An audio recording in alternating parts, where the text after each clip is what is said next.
Welcome back into the GSMC Sports Podcast, as we are now going to be previewing the upcoming season for the Dallas Cowboys. And ultimately, when you look at the upcoming season for the Cowboys, it has been maybe a little bit messy, considering the fact that during the offseason, Jerry Jones was pretty adamant that the Cowboys were going to be all in, and that did not end up being the case. It was a very quiet free agency for Dallas, and on top of all of it as well, and I think that it's almost a little bit unfair that we are now fully viewing the Cowboys from that one almost throwaway comment that Jerry Jones made, but just sort of to paint the picture here of where the Cowboys are headed into this season, it's been a very loud, uneventful offseason because everybody was sort of waiting on, well, what does this all-in comment mean, and what are they going to do? They don't do anything in free agency, which I can stand behind to some degree at least. I think that a lot of the times teams can hurt themselves by trying to overspend in free agency and end up with bad contracts on the books. But they have three star players, three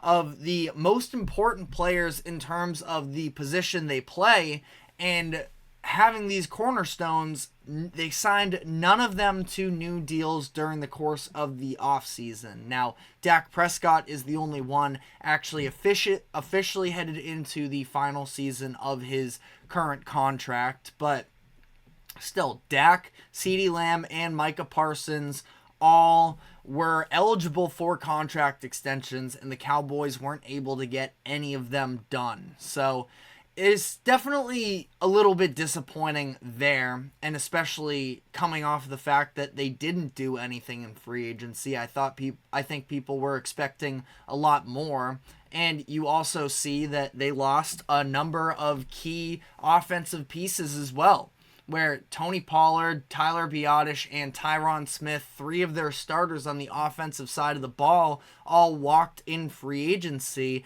And it's not like the Cowboys had any sort of signing to fall back on and say, oh, but we went out and got this player. So instead, we were just seeing players head out the door for Dallas, and they weren't necessarily returning anything on the other side. So we'll get into specifically the offensive line in a moment, but I do want to look at where the running back room stands now, considering the fact that Tony Pollard is now out.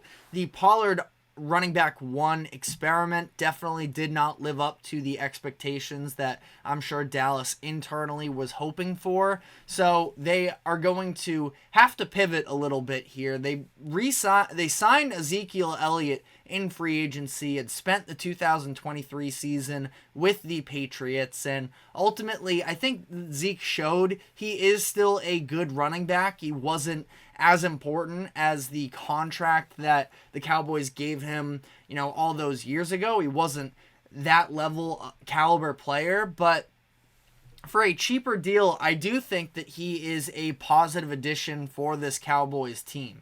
But even with that, kind of felt like they were in position, or at least sort of needing to be in position to continue to build on that running back core, and they didn't do so over the course of the offseason. They're running into next season with Ezekiel Elliott as the running back one, followed by Rico Dowell, Royce Freeman, and Deuce Vaughn.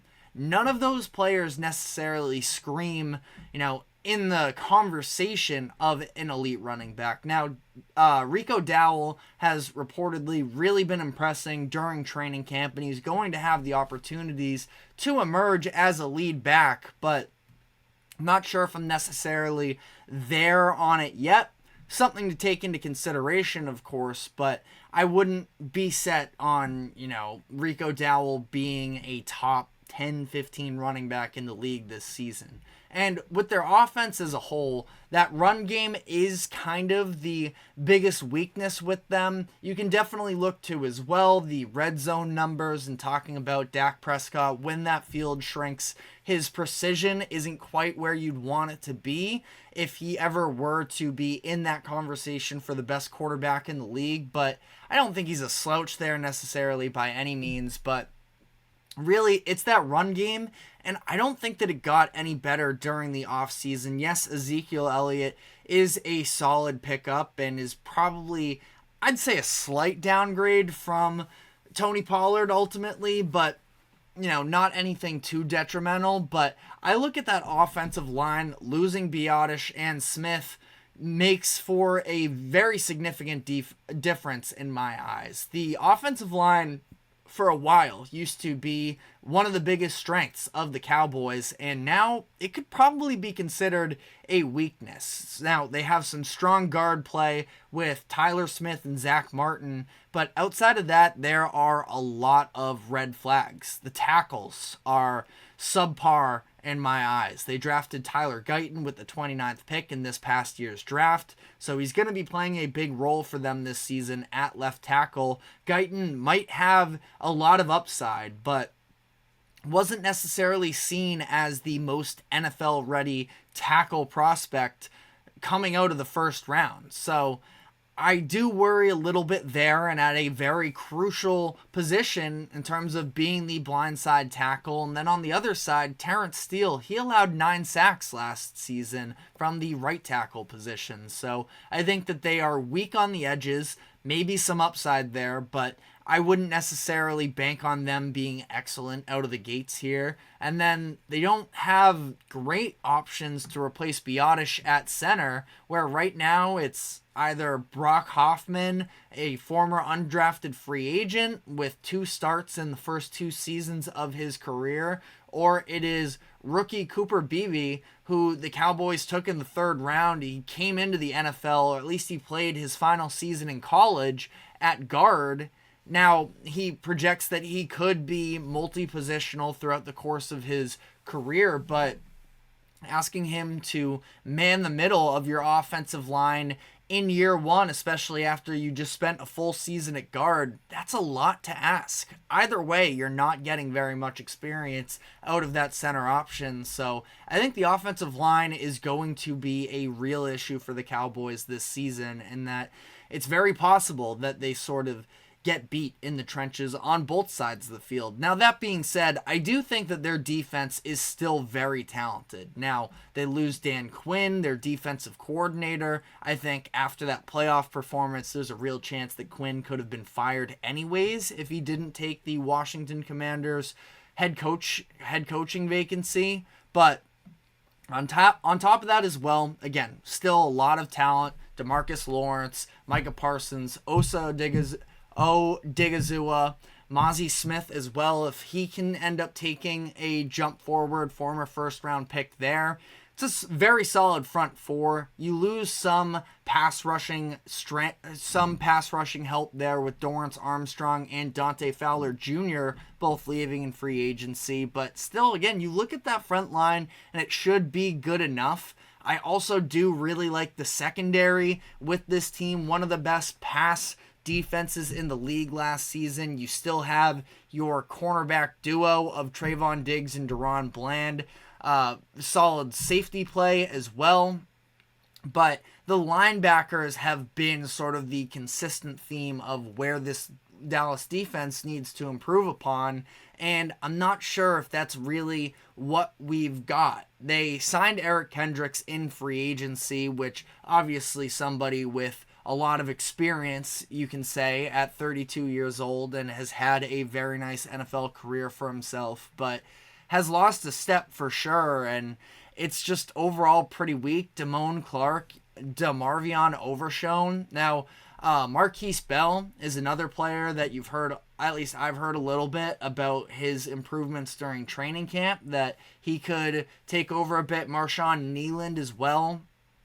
A little bit more on the defensive end front, but can maybe play a minimal role there in pass coverage. So, I mean, I think that they have a lot of names on defense. Obviously, that linebacker group is pretty mediocre, possibly even below average, but I think that their defense is still going to be overall productive this upcoming season. Looking at their upcoming schedule, they are pretty middle of the pack in terms of strength of difficulty. I believe that Sharp Football Analysis has them at the 22 spot in terms of strength of difficulty, so a little bit on the harder end, but ultimately not all too significant. You look at the biggest out-of-division games. At Cleveland, week 1, I just talked about maybe a little bit of the weaknesses in the trenches. I think that could be a little bit of a scary matchup for them. Week 3 against the Baltimore Ravens, another ground and pound team there. Then you have the San Francisco 49ers, week 8. Houston Texans, week 11. I'll throw the Lions as well in there with their matchup then, week 6. So there are definitely some notable matchups for the Cowboys. Ultimately, I don't think that it's anything, all too unbeatable, and they do have a lot of these games, the Bengals as well, in week 14 at home. So, and we saw last year the extreme difference in the Cowboys' level of play when they were at home versus when they were away, and specifically the production of their offense during those home versus away situations. That I do think it's going to be enough to have another successful regular season. And even during the stretch with Mike McCarthy and Dak Prescott, where you feel like they leave more to be desired in the playoffs, and by no means am I going to disagree with you there, but you're looking at a team that perennially wins double-digit games, and I think that's going to be the case again this season, where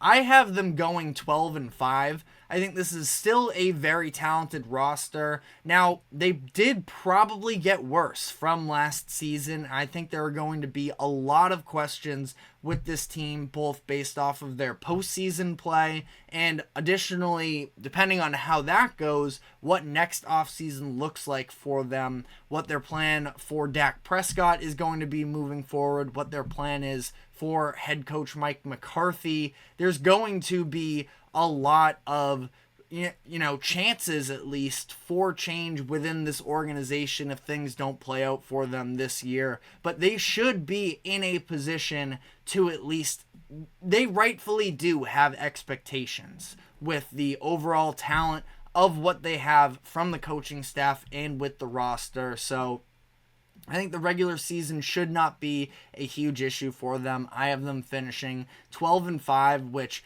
up to this point, looking at what I've gone over with the NFL so far, that's tied with the Chiefs for the best record in the NFL, and I still think that that is very much on the table. I don't think that that's crazy. I understand there is definitely a little bit of a bias against the Cowboys because of some of their postseason play, but talking about regular season games, the Cowboys have been very successful up to this point, and I expect them to have another good regular season again this year. But almost fortunately and unfortunately for the Cowboys, we know that they are going to be measured on their postseason success, and that is still definitely to be determined. But let me know what your thoughts are on the keys to the Cowboys season and what your expectations for them are. But we are going to now be shifting gears to the NBA, where this morning we got news that the Utah Jazz are signing forward Lauri Markkanen to a new mega contract extension. So we're going to be breaking down that deal, what potential ripple move it could affect that would see them actually trading for a former All-Star after this entire offseason of hearing about Lauri potentially being moved. Instead, the Jazz might go in the other direction now and end up buying a little bit. So we'll dive into that conversation and more. But first, a quick break. Do not go anywhere. We will be right back.